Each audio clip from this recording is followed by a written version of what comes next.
بعد قيادته المنتخب البرتغالي إلى التأهل ليورو 2020. خرج البرتغالي كريستيانو رونالدو عن صمته بعد المشكلة التي حدثت مع فريقه يوفنتوس حين استبدل في مباراة ميلان، وأوضح أسباب انزعاجه من عملية التبديل، مضيفا أنه يعاني من إصابة تمنعه من اللعب بجاهزية كاملة، والجميع في يوفنتوس يعلم ذلك.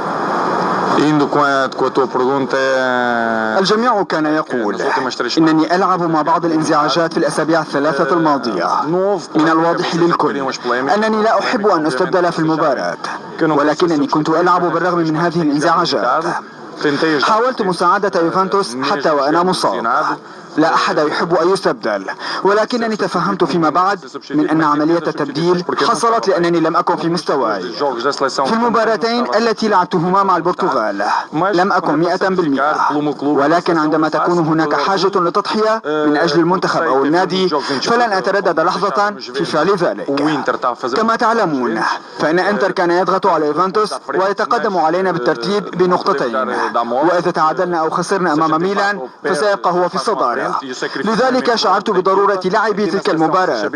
وهنا في المنتخب في حال خسرنا إحدى هاتين المباراتين فلن نتأهل مباشرة للنهائيات، لذلك ضحيت بنفسي ولعبتهما من دون أن أصاب بأذى. كما تعلم لم أصب خلال مسيرتي بإصابة خطيرة، فأنا ألعب سنويا من 50 إلى 60 مباراة في الموسم، وهذا ليس صدفة، إنها إصابة خفيفة تمنعني من أن أكون جاهزا 100%.